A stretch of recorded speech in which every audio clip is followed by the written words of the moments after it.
12월 14일 목요일 새벽 예배를 하나님께 드리겠습니다. 오늘 우리에게 주신 하나님의 말씀 욥기 36장 26절에서 37장 24절의 말씀입니다. 봉독은 37장 14절에서 24절 말씀 읽겠습니다. 욥이여 이것을 듣고 가만히 서서 하나님의 오묘한 일을 깨달으라. 하나님이 이런 것들에게 명령하셔서 그 구름의 번개로 번쩍거리게 하시는 것을 그대가 아느냐. 그대는 겹겹이 쌓인 구름과 완전한 지식의 경이로움을 아느냐. 땅이 고요할 때 남풍으로 말미암아 그대의 의복이 따뜻한 까닭을 그대가 아느냐. 그대는 그를 도와 구름장들을 두들겨 넓게 만들어 녹여 부어 만든 거울같이 단단하게 할 수 있겠느냐. 우리가 그에게 할 말을 그대는 우리에게 가르치라. 우리는 아둔하여 아뢰지 못하겠노라. 내가 말하고 싶은 것을 어찌 그에게 구할 수 있으랴. 삼켜지기를 바랄 자가 어디 있으랴. 그런즉 바람이 불어 하늘이 말끔하게 되었을 때 그 밝은 빛을 아무도 볼 수 없느니라. 북쪽에서는 황금 같은 빛이 나오고 하나님께는 두려운 위험이 있느니라.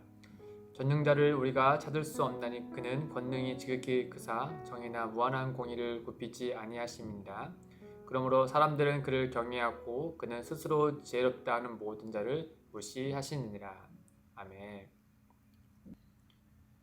되게 사람들은 출근 전에 이제 날씨 앱으로 이제 그런 오늘 날씨에 대해서 확인을 하죠.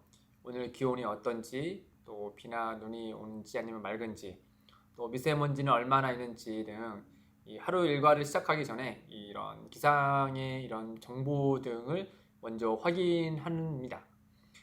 또 만나는 사람들과의 대화를 시작할 때 이제 날씨에 관련돼서도 많이 이야기를 하죠. 이 기상청 정보가 잘 맞으면 우리가 이제 뭐 딱히 기상청에 대해서 이제 일하시는 분들이 칭찬을 하지 않잖아요. 근데 되게 이제 만약 맞지 않았을 때 사람들은 기상청에 대해서 많은 탓을 하는 경우들이 있죠. 이렇듯 우리가 기상의 이런 날씨를 생각해 보면 우리 일상과 매우 밀접해 있기 때문에 우리는 거기에 대해서 관심을 갖고 또 그것을 이야기의 화두로 삼기도 하고 또 그것에 대해서 칭찬하거나 또는 이제 탓하기도 하는 것이죠. 이 고대 사회 사람들은 이 현대 사람들과 다르게 이 날씨는 곧 그들이 믿는 신과 밀접한 관련이 있었습니다. 특히 농경 사회에는 더더욱더 그렇겠죠. 또 성경만 보더라도 이 기상에 관한 것들은 되게 하나님의 창조와 또 그분의 높으심에 빗대어서 많이 표현되곤 합니다. 오늘날에야 이제 기상의 변화에 대해서 이런 과학적으로 설명이 가능하지만 이 당시에는 그 모든 상황이 설명 불가하기 때문에 이 하나님의 위대하심에 대해서 이렇게 빗대어 말하곤 하죠. 그러나 그럼에도 불구하고 뭐 예나 지금이나 아무리 과학이 발달한 오늘날이라 하더라도 또 그런 정보의 양이 많다 하더라도 이 기상의 변화에 대해서 누구도 100% 예측을 할 수 없을 겁니다. 반면 엘리후가 말하는 하나님은 그 모든 것을 완전히 통제하시며 그의 뜻대로 이루시는 분이다라고 욥에게 말하고 있죠. 엘리후는 마지막 발언의 요점은 곧 기상에서 일어난 일들을 보아 그 중에 하나라도 우리가 다 이해하고 헤아릴 수 있느냐라는 질문을 욥에게 합니다. 당연히 욥도 엘리후도 둘 다 그렇지 못하다라고 동일하게 답을 할 것입니다. 그러면서 동시에 그는 무엇을 얘기하느냐? 우리는 그렇지만 하나님은 그 모든 것을 관할하시고 통제하신다라고 그 점을 강조해서 얘기하고 있죠. 26절에 보면은 하나님은 높으시니 우리가 그를 알 수 없고 그의 횟수를 헤아릴 수 없느니라. 또 37장 5절에 보면 하나님은 놀라운 음성을 내시며 우리가 헤아릴 수 없는 큰 일을 행하시느니라. 헤아릴 수 없다라는 점을 엘리후는 지금 욥에게 강조해서 이야기하고 있죠.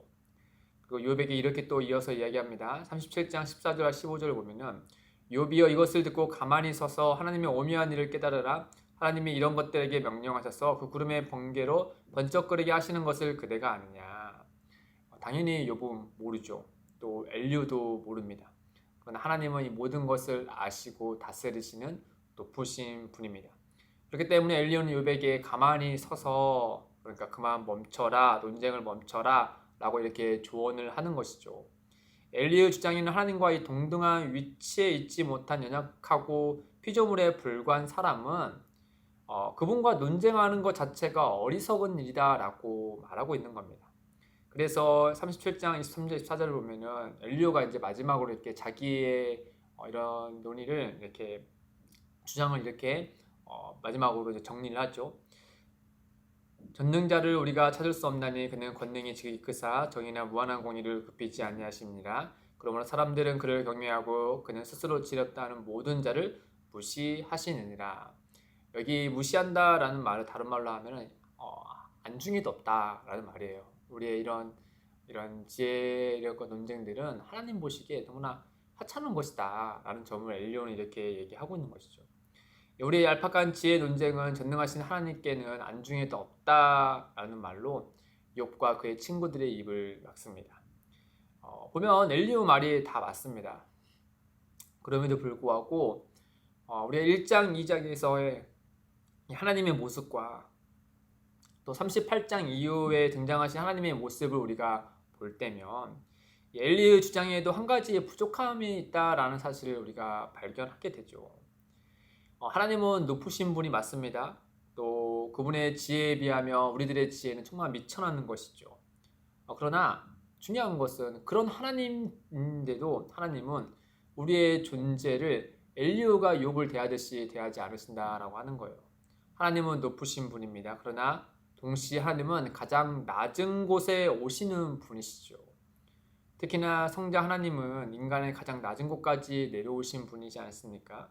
빌립보서 2장 8절에 보면 사람의 모양으로 나타나사 자기를 낮추시고 죽기까지 복종하셨으니 곧 십자가에 죽으십니다. 또 하나님의 지혜는 무궁합니다.